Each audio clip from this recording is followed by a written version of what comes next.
Okay. All right. Okay. Well, good morning again, everyone. Happy Father's Day to all the fathers. Thank you for coming today. Um, Today, I wanted to talk a little bit about the Buddha as a father. So the Buddha, I don't know, it's not talked about a lot, but before he left the palace, he actually had a wife and a son. So he ended up leaving his family to go on his spiritual journey. So in terms of like being, a great dad, Buddha's probably not like the role model. But if there was somebody in our tradition that was like a great dad, and there's not a lot, because within the history of Buddhism, most of them are ascetics, right? So they don't have families. But when it comes into Japan, they start that tradition kind of specifically with ours. But anyway, one of our kind of more famous spiritual leaders is the 8th generation descendant of Shinran, Nenyo Shonin, and he actually kind of famously had a lot of wives and a lot of children. And he wasn't like a philanderer or something, but it was back in the day, and a lot of his wives, they passed away, and so he just kept getting wives. Which, it's totally fine. It actually ended up working out, as it sort of allowed him to like politically marry and then have different connections, and was able to send people. So it was like good for the spread of Jodo Shinshu. So if anything, maybe the Buddhist churches of America wouldn't be suffering so much if we were following his example and just like, have lots of marriages and lots of kids, and then we'll be doing okay. I'm just kidding. I'm not advocating that. No. No. All right. No, really. We shouldn't advocate that. We'll do it the right way. So in terms of this fatherhood and Buddhism, though, later on in the Buddha's life and his son's life, they did meet up again, and he was able to impart some wisdom. So the Buddha, when his son was born, was kind of said this like terrible thing, and he was like, "Oh, I've got a son now. What a fetter." So I don't know if anyone knows what the word fetter means, but it's sort of this like kind of chain or like bondage, right? It's like something like holding him back from what he wants to do. So he has this kid, and usually people are like, "Oh, really happy, like, yay, I have a son now." But he was like, "Oh, something else holding me back." So like again, from the start, Buddha, not a great father, and then continues down that path of leaving his family. But it's not like he left them high and dry. He was still raised in the palace. His grandfather, the Buddha's father, really wanted someone to take over the kingdom, and then his son left, and so he was like, okay, well now I got to work on this grandson. So he had a lot of focus on him. It wasn't like he was left in the streets or something.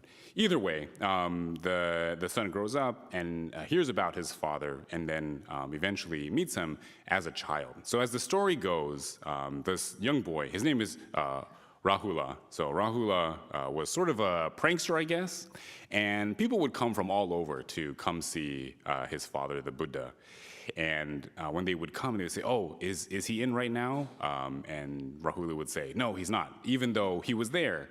And then when he wasn't in, then they would say, "Oh, is the Buddha in?" And he would say, yeah, he's over there. He's in that room. And then, of course, the Buddha was not there. So it was kind of like these little sort of pranks like this that Rahula liked to do.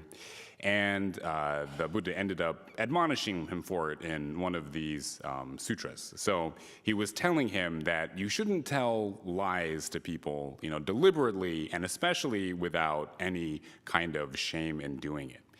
And so he did this sort of like dramatic thing where he takes a cup that had like a little bit of water left in it, and he goes, "Look, do you see what's in this cup? Do you see how much water's in there?" And Rahul was like, "Yeah, I see it." He goes, "Okay, well that's how much of a monk is a person who tells a lie without any kind of shame." So it's like very, very little, right, spiritual worth in there. And then he throws it out, and then he goes, "That's how much spiritual worth is left in somebody who tells a lie without any shame." And he turns it over and he says, "That's what happens to the inside of a monk and their spiritual being for someone who tells a lie deliberately without any kind of shame." So these sort of like really dramatic things with I guess, kind of a simple object, but trying to show Rahula that, like, yeah, if you want to be serious in this path, like, you can't be telling these, like, lies, even in jest. Then he goes on to be even more dramatic, and he talks about a metaphor which perhaps might not hit so well with, like, this audience, because it has to do with war elephants. So I don't know how many of you have war elephants. But he talks about how an elephant goes to war, and if this elephant fights with its feet and its body, but then it doesn't fight with its trunk, then it goes back, and the king knows, or the trainer knows, that this elephant has not given its all for the king, hasn't given its entire life for the king. But if there is a war elephant that goes and fights with its legs and its body and also with its trunk, then it comes back to the trainer and he goes, oh, this elephant has given itself completely to the king. What an amazing elephant. But the Buddha flips it on his head, and you would think that that last elephant, right, the one that gave its everything, would be sort of the ideal. But he says, you don't want to be that elephant. Because if you're like this elephant and you give everything, then when you tell, would be the same thing as if you tell a lie, then you give yourself completely. And someone who tells a lie like that, without any shame, would absolutely do any kind of evil imaginable. So that was kind of a lot. Did I lose anybody? Yeah, okay, all right.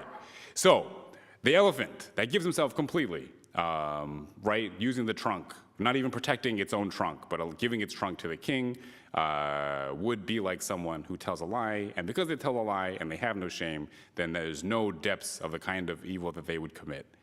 It's kind of a big jump. It's this like kind of slippery slope argument that he makes. But, you know, it's this point that he's trying to impress upon this child that, look, your intentions matter. It starts with small things, but if you allow them to kind of build up over time, then who knows what kind of terrible things that you could do. So he then contextualizes it a little bit, and he gives them sort of this breakdown of like, look, if you have these thoughts about what you're going to do, you gotta look at what you're thinking about and think about, okay, is what am I going to do going to hurt anybody else? Is it gonna hurt myself? Is it skillful, or is it going to end in suffering? And if it's going to end in suffering, then I probably shouldn't do it. And he leads down to, okay, if you're doing something and you end up hurting somebody or hurt yourself, if it's unskillful and it leads to suffering, then you should probably stop doing it. If it isn't hurting anybody, then you can keep doing it. And then finally, if you have done something to someone or yourself and it has caused you pain, if it is unskillful and it causes suffering, then you should try not to do it again in the future, right? So sort of this thinking about something, doing something, and then after you've done something, you have to reflect on it and if it has been skillful or not. Then he goes down to do the same thing with your thoughts and then with your speech. So if your thoughts cause harm, if your speech cause harm, if they are going to, if they are, or if they have, to reflect on it and then try to remedy it. So in this kind of context, within the truthfulness and then reflecting, we have to see that our actions have effects on ourselves and on other people that can hurt them. It can be beneficial to them. It can be hurtful to us. It can be beneficial to us. And it's up to us to really kind of discern that for ourselves.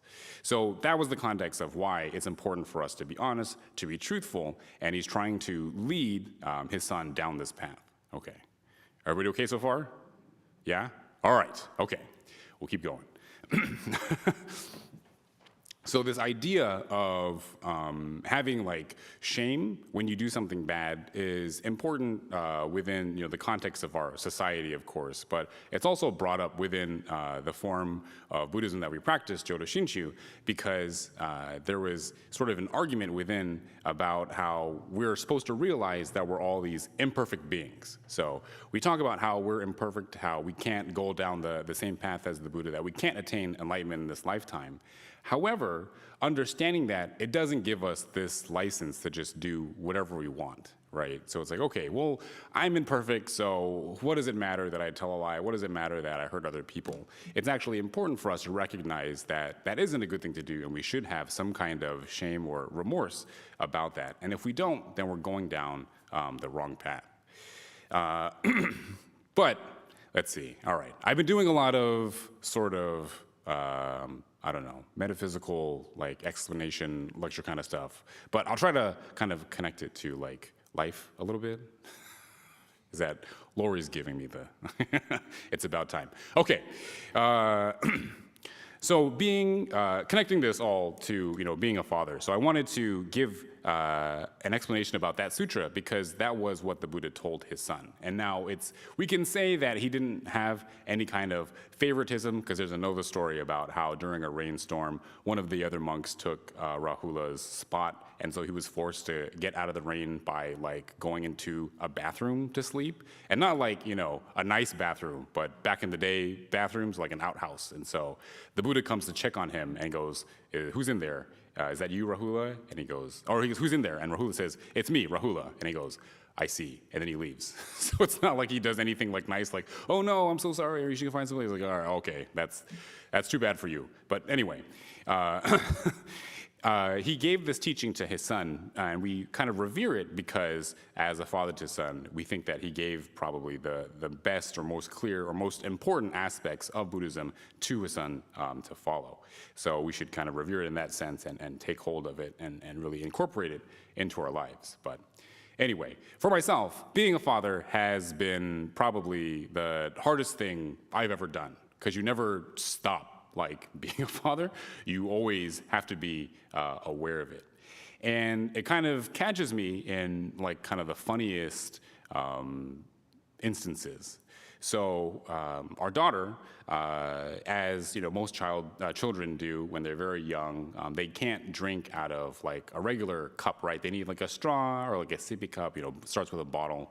And so when she was transitioning into using a regular cup, it was really kind of exciting, And so I would have, her cup or whatever she was drinking, and then I would be drinking my coffee in the morning, and we'd be drinking together.